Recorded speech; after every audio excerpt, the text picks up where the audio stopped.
2, 1. Welcome to Antimatters. Hello everyone, up today we've got the Tetramorium bicarinatum and Penny, my dog. So basically, loads has happened, so much that I'm not even going to try and catch you up with everything, but they now live in a big natural setup, which I impulsively made the other day.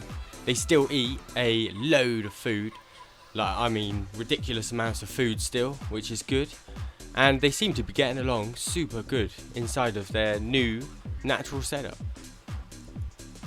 There was also an accompanying ant species too. I decided to put the Polyrachus dives inside of the tank with them because the Polyrachus dives had been acting strangely recently and hadn't been doing well at all. I thought maybe it would encourage them to weave, which I really want them to do, because I'm not sure they have a queen at the minute, but I thought, if I stick them in a big natural setup, maybe they'll weave a little and I'll be able to see some action. I'm not too worried about them in with the Tetramorium bicarinatum because I've seen a lot of videos of the natural Polyrachus dives living side by side with the Tetramorium bicarinatum, so they seem to get along okay, and I haven't seen, except for feeding times, any aggression between them. The only issue is that the Tetramorium bicarinatum, because of their numbers, they are definitely the dominant force inside of the tank. And I think I've got that bit a little bit backwards. I think if the Polyrachus dives are the dominant force and the Tetramorium are minority, you don't have any problems. However, the other way, as you can see, a few problems began to arise. Basically, sometimes when they were feeding, the Tetramorium bicarinatum would get a bit wound up and they'd push the Polyrachus dives off of the food. Many times I found myself trying to prod the Polyrachus dives away as well because they were getting a little bit mobbed. As the polys got hungrier and hungrier because the Tetramorium were pushing them off all of the food, they eventually got more and more desperate, and encounters like this became a lot more common. That's when I decided, you know what, I don't think this experiment is going well anymore, but I've learned enough that the dominant force has to be the Polyrachus dives, so if I ever do it again, I know what I'm doing. But I decided, yep, you're coming out. Without any hesitation, I pulled out their wicker ball. Then I had to also start fishing out the excess workers. This poor little girl is wondering where her family's gone. She's climbed up the stick, wanting to go home, but everyone's gone. Luckily, help is on the way. A full evacuation was carried out, and I think I managed to get about 95% of them. The remainder I've been pulling out every day since, but I think I've got every single one now, and they're all inside of their old setup.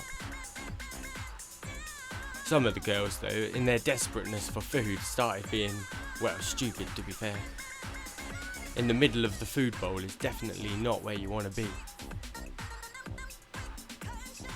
The Tetramorium were quite accommodating to be fair. They weren't fully shredding her. I thought it was time though to go in and pull her out. Oh, it's disgusting touching them bugs. I didn't want to use tweezers though because it might squash her.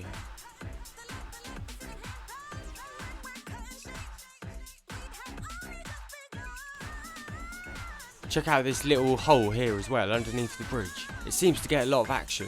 I call this little tunnel the underpass, and I believe it's either an entrance or a main kind of motorway for the ants. Time for a little bit of Penny. With the Polyrachus moved out, the Tetramorium bicarinatum got straight back to munching down all of their food undisturbed. When they're not eating, I believe they're also digging new nests. This tank has a few secrets, but I think I'm going to make a whole video on how I made the tank. Along with the ants are loads of woodlice. I call this lad Arnie, but there's loads more. I'll be back. There's also this mystery bug. I believe it's a predator because it looks scary as hell. It looks like something you'd see on an Alien vs Predator movie. As soon as I zoom in, it legged it, but it looks pretty ferocious to me.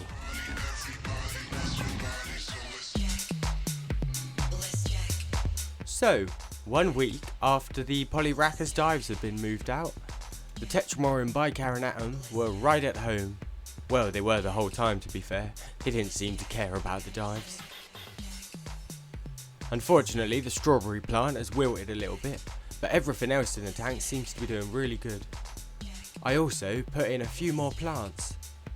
I've been taking cuttings out of the Manica rubida's tank and putting them inside of here. That small little bit of ivy you can see right in the middle, that's new. Anyway, let's get down and have a look at the ants. And Barry. Here comes Barry's magic trick. Incredible. So here are the new plants I put in. I believe it's Japanese ivy. I got it from Antscapes.co.uk though. If you use code antimatters, I think you can get 10% off. There's also a mystery plant. I think it's a bluebell, or it could be a snowdrop, or whatever they're called, a white belt. We'll have to wait and see. Ah, here's Arnie again. He's accompanied by even more woodlice now. Their numbers are just going up and up and up. Soon, I believe they're going to eat every single bit of moss and probably kill it all. Look at the little terrors, but they look so innocent while they're doing it. I may have to get a jar out and begin trapping them. I do love the coloration on some of them though. Got great variety in the wild here. There's also the beetle. I think he's wicked. Every time I spray the tank down, he pops out because I guess he doesn't like the water. But he marches around, probably looking for a girlfriend or something. I'm not sure if he's going to have much luck, but there is a chance that there are more than one beetle in the tank. He's always looking though. Maybe I should let him out, but I'm not sure yet. There's plenty of worms too. I'm really hoping the worm population goes up because they're quite good for getting rid of ant dead bodies. At night, the worms will pop up and drag the ant bodies down into the ground where they'll decay and be eaten. After their morning spray down, I like to usually give them some food, and today I gave them an all-you-can-eat buffet. They've got honey, loads of cockroaches and mealworms. They've also got a lollipop stick with some honey on it, which I use to put the honey in the other things. I'm not sure how much they're going to like that. They've got their jelly pots, which are old. They've also got a big dollop of honey in the middle of a food bowl on the bridge. I thought it was a cool place to put it. Along with that, even more protein. These girls can't get enough of protein, so I chuck it in by the shovel load. As you can see though, it's a little bit damp, but now it's dry. I gave the tank about 2 hours to dry, and when I looked back in, there were so many ants running around the place.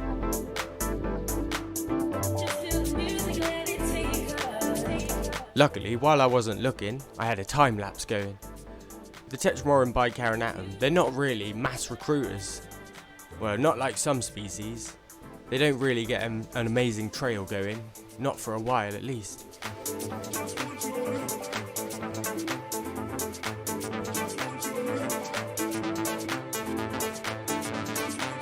After about half an hour, a few of them have actually managed to find some of the protein, but they're kind of a bit slow getting the message back, I think.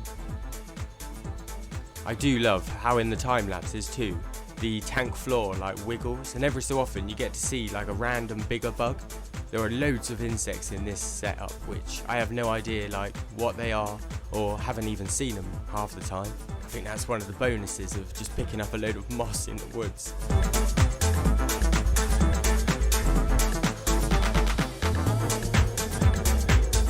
Eventually though, they definitely found the protein, and the girls came flooding up. When they finally do get around to heading to the food, they do it en masse, and that's when it gets really impressive. It just takes a couple hours to get them warmed up.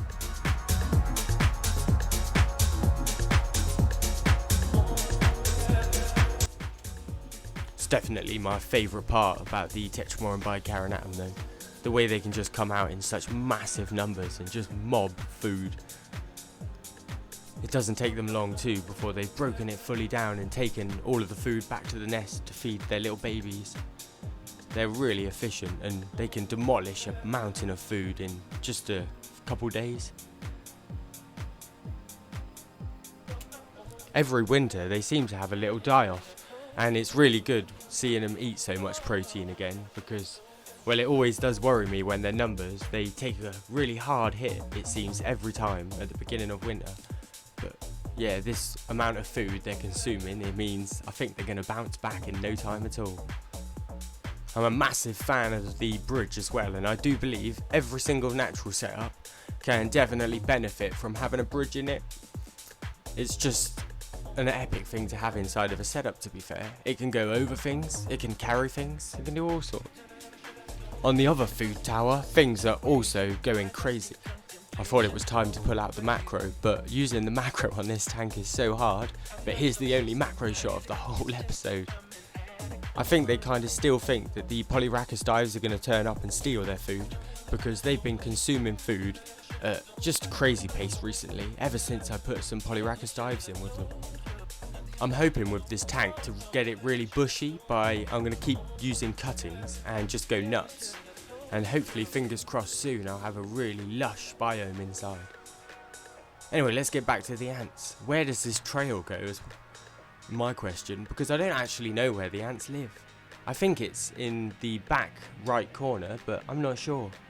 I tried following the path back though, but as you can see, they mostly spend half their time under the moss, which makes it incredibly hard to actually tell where they're going. The path seemed to have disappeared into the underpass, so I do think there's a nest under the bridge. This is the area behind the bridge where I do believe they may be living, but there doesn't seem to be enough action on the surface. There's a lot of rotten wood in this corner though, and I think it's one of their favourable environments to live in. I like to call this area Wood Canyon, for obvious reasons. A lot of wood lice seem to live in here too. So in here, keep an eye out, top of the screen. What the f is that? There's something wiggling in the mud, and I have no idea what it is. But yeah, there's Mud Canyon. Here's a sneak peek of the underground area. I'll make its own video, but all of the food is going downstairs to feed their ever-increasing piles of larvae and pupae and eggs at the minute. It's super busy underground, and I think I can only see a fraction of the actual colony. In between the bricks, there's also loads. As time goes forward though, I'm hoping the colony settles in nicely into this tank and utilises all the hidden areas I've got underneath. I'll show you all of those in then maybe the next video, hopefully. I'm hoping that the whole tank really grows out nicely and I end up with a super lush little tank for the Tetramorium bicarinatum. I'll leave you with this time lapse though. Thanks for watching, I hope you have a fabulous week.